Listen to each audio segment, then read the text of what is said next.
आप सभी का स्वागत है आपके अपने प्रिय चैनल धीरू ऑनलाइन क्लास में। आज हम लोग सामान्य हिंदी कक्षा 12 वर्ष 2022 की बोर्ड परीक्षा में जो संधि पूछा गया था, उस संधियों का संधि विच्छेद इस वीडियो के माध्यम से हम लोग देखेंगे। इसके पहले जो दो वीडियो अपलोड किया गया है, पहला वीडियो था हिंदी साहित्य के इतिहास से संबंधित और दूसरा वीडियो था लोकोक्तियाँ एवं मुहावरे से संबंधित। उन दोनों वीडियो को सॉल्व करते समय हम लोग ने देखा वीडियो के माध्यम से कि बहुत सारा प्रश्न जो है रिपीट कर रहा है। मैक्सिमम 90% प्रश्न जो है रिपीट कर रहे हैं। उसी क्रम में आज हम लोग संधियों को देखते हैं और देखेंगे कि कितना प्रश्न रिपीट कर रहा है। आपको मैं बता दूं, यह केवल वर्ष 2022 का जो 6 सेट है बस उसी का साल्व है। इसके बाद वर्ष 2019, वर्ष 2018, 17, 16, 15, 14, 13, 12, 11 क्रम से मैं आपको परीक्षा के 10 दिन पहले तक मैं पूरा अंसाल पेपर सॉल्व करवा दूंगा। ये मेरी जिम्मेदारी है। बस आप वीडियो पे बने रहिए। अगर वीडियो आपको अच्छा लग रहा है तो अपने ज़रूरतमंद को भेजिए, और कहीं आपको नहीं समझ में आ रहा है तो आप कमेंट करके अपना सुझाव भी दे सकते हैं। तो आइए बिना देरी किए हुए हम लोग चलते हैं। ये जो पेपर में जब प्रश्न संख्या 10 का जो क रहेगा वो आपका संधि विच्छेद रहेगा। तो 10 का क क्या कर रहा है कि निम्नलिखित शब्दों के संधि विच्छेद के सही विकल्प का चयन कीजिए। 3 1 1 1 कर यानी 3 संधियाँ आएंगी। एक संधि 1 नंबर का रहेगा, यानी 3 नंबर की संधियाँ पूछी जाएंगी। और आपको मैं बता दूं कि आपके पाठ्यक्रम में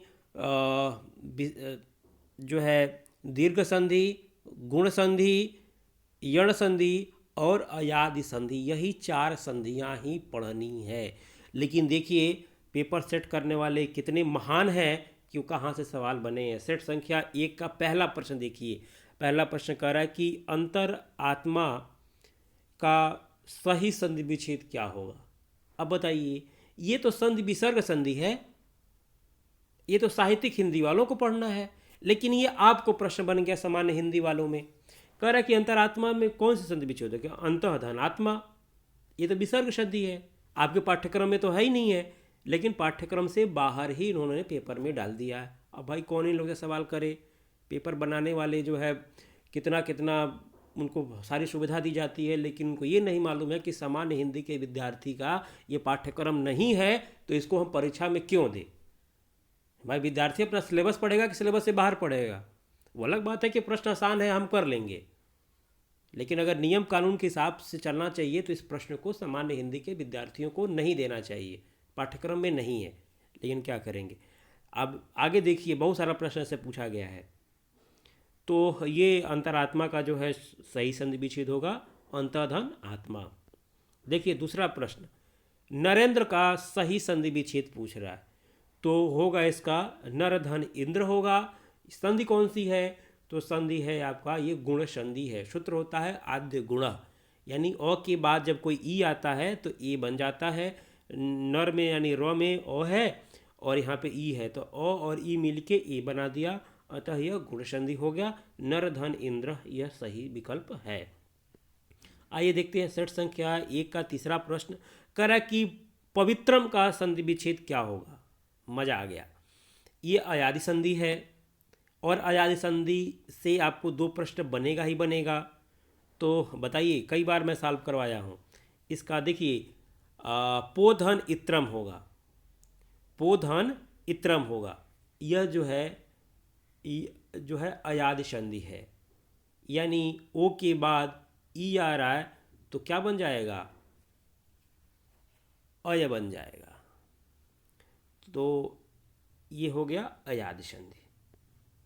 अब सेट संख्या 2 का पहला प्रश्न है, कविंद्र का सही संधि विच्छेद क्या होगा। तो भैया इसका होगा क्या, कविधन इंद्र। यह अक सवर्णी दीर्घ संधि है, यह दीर्घ संधि का उदाहरण है, कविधन इंद्र। दूसरा प्रश्न कह रहा है कि देवेश का सही संधि विच्छेद क्या है? मजा आ गया। ये भी क्या है? ये भी गुण संधि है। अ के बाद ई आ रहा है इसीलिए ए हो जा रहा है, इसीलिए ये संधि क्या हो गई? गुण संधि हो गई, जिसका सूत्र होता है आद्य गुणः। आते देखते हैं। अगला कह रहा है कि नाविकः का संधि विच्छेद क्या है? तो यहाँ पे नौ पे आ की मात्रा आई, तो मैंने आपको ट्रिक बताया था कि नौ पे अगर आ की मात्रा होगी तो या तो पौ हो, या तो पौ हो माने औ होगा, या तो ऐ होगा। अब यहाँ पे औ कैसे होगा? क्योंकि बगल में वो दिया है।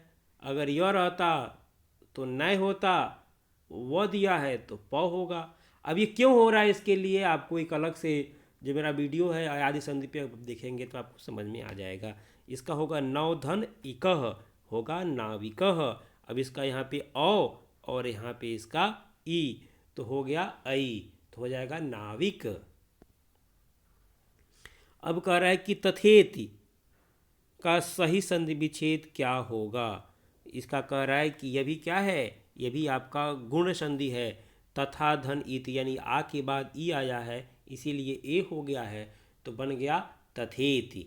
ये भी गुण संधि है। अगला कह रहा है कि मध्वारी में इसका सही संधि विच्छेद क्या है? तो आप जानते हैं कि ये तो सीधे सीधे दिख रहा है, आंख मूंद के मार देंगे आप यण संधि। ई को यणत संधि है, क्योंकि ऊ के बाद कोई जो है अन्य स्वर आया है, ओ आया है, ऊ के बाद अगर ओ आ गया तो सीधे क्या कहता है? वो में बदल देता है। इसका इको यणत संधि का सूत्र होता है, इको यणत जो होता है इसकी व्याख्या होती है कि ई के बाद अगर कोई अन्य स्वर आता है तो ई का य हो जाता है, ऊ का व हो जाता है, री का र हो जाता है और री का लो आदेश हो जाता है। तो यहाँ पे मधु में ऊ आया है, यहाँ पे ओ है, तो इसका ऊ और इसका ओ ये मिल के व बना दिया, और ध में ऊ की मात्रा चली गई तो ध आधा बचा, और व ऊ और ओ से व बन गया तो हो गया मध्वरी। तो इस संधि कौन सी हो गई? यण संधि हो गई। अगला है हरि सतेते। ये बताइए, ये तो व्यंजन संधि है, व्यंजन संधि है, लेकिन आपको पूछ दिया गया। अब उनसे पूछना चाहिए कि जो पेपर बैठ के सेट कर रहे हैं, लाखों रुपया तनख्वाह ले रहे हैं, फर्स्ट क्लास का सुविधा ले रहे हैं, और पेपर सेट करते समय भूल जा रहे हैं कि मुझे क्या देना है। भाई सिलेबस तो देखो, सिलेबस में आपको दीर्घ संधि पढ़ना है, गुण संधि पढ़ना है, यण संधि पढ़ना, आदि संधि पढ़ना, आपको देने की क्या जरूरत थी? यह विद्वता दिखा रहे हैं अपना वहाँ पे ये लोग जो है। भाई आप नियम से चल रहे हैं, हम नियम से चल रहे हैं, तो आप भी नियम से चलिए ना। क्यों इस प्रश्न आप दिए? वो अलग बात है कि प्रश्न आसान है, बच्चा कर ले जाएगा, लेकिन जो नियम होता है नियम के हिसाब से चलिए ना। इसका होगा हरीश सेते। अब ये बच्चा कैसे कर पाएगा भाई? तो शुरू से पढ़ा ही नहीं, साल भर लड़का पढ़ा ही नहीं, अब अचानक परीक्षा में कैसे सॉल्व करेगा इस प्रश्न को? ये तो पेपर सेटर को समझना चाहिए ना। चलिए, सेट संख्या 4 है, देखते हैं। अत्याचार सीधे सीधे दिख रहा है कि यहाँ पे तो आधा हो गया, यो आ गया, तो संधि कौन सी हो गई? यण संधि। अतिधन आचार, अत्याचार। अब क्यों हुआ? क्योंकि तो का ई, जो तो में ई लगा है, छोटी ई लगा है ती, और इसका ई और इसका आ, ये दोनों मिलके बना दिए क्या? यो। और यहाँ पे आ की मात्रा है, आ है, तो इसलिए हो जाएगा या, हो जाएगा। ठीक है, यहाँ पे आ है ना, तो हो जाएगा या, और तो बच गया आधा, तो हो जाएगा अत्याचार। अतिधन आचारः माने अत्याचारः। अब कह रहा है कि महेंद्र, इसका संधि विच्छेद तो सीधे सीधे दिख रहा है भैया कि ये क्या है? ये जो है गुण संधि है। महाधन इंद्र, यानी आ के बाद ई आया है, तो आद्य गुण जो संधि है वह संधि ये कहती है कि आ ओ या आ के बाद ई या बड़ी कोई आता है तो ई बन ही जाएगा, इसलिए यहाँ पे आया है, यहाँ पे ई आया है तो ई बन गया है, हो गया महेंद्र। अब आ गया नायक। ये देखिए आदि संधि है, कितना अच्छा इस सेट में पूछा गया है। तो अब मैंने क्या बताया कि अगर य होगा तो ए या ऐ होगा, अगर वो होगा तो तो ओ या औ होगा। ये कंसेप्ट क्लियर? अब देखिए 9 पे आ की मात्रा है तो यहाँ पे हमेशा नय होगा। यही अगर रहता नयक, नयक रहता तो ने धन अक होता, लेकिन नौ पे आ की मात्रा हो गई है तो नायक हो गया है, तो ये संधि विच्छेद क्या होगा, नय धन अकह। ये मैं आपको तरीका बता रहा हूँ ताकि आप पकड़ पाएँ। अगर नौ पे आ की मात्रा नहीं रहती तो ने हो जाता, ने धन अक हो जाता।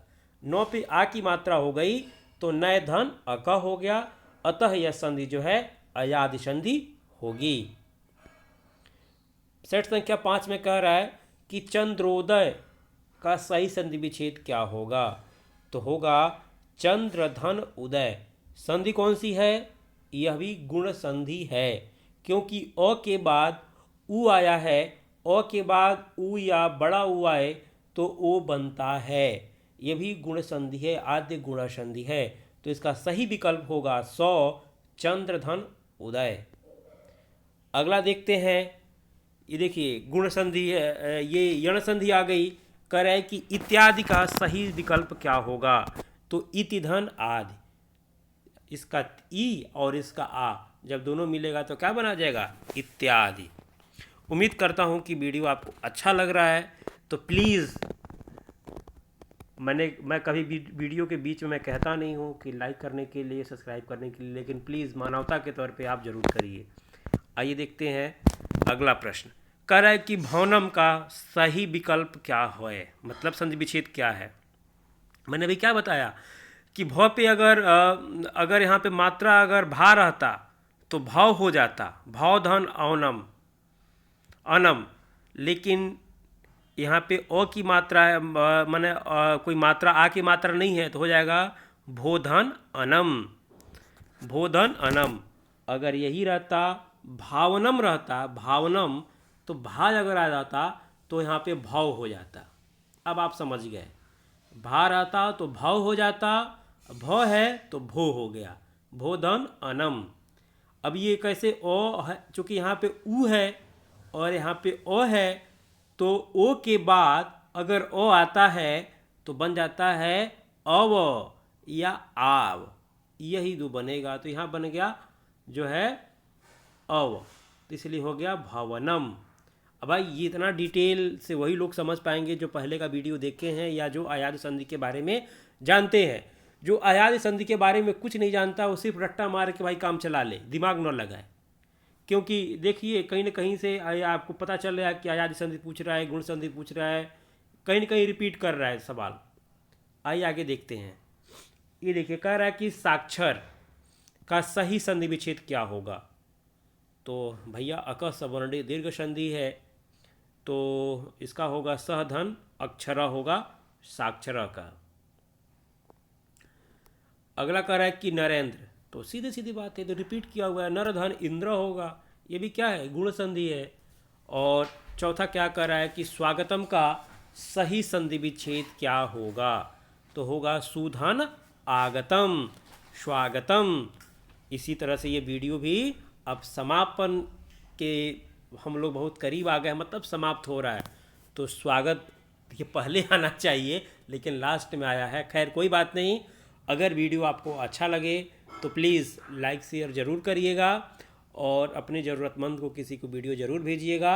अगला वीडियो हम जो है ये प्रश्न संख्या 10 का जो ख है, जो परीक्षा में आपसे पूछा जाता है, शब्द रूप की विभक्ति और वचन जो पूछा जाता है, वो प्रश्न संख्या 10 का ख मैं अगले वीडियो में आपसे मिलूँगा और वहाँ जो है शब्द रूप पे मैं बातचीत करूँगा।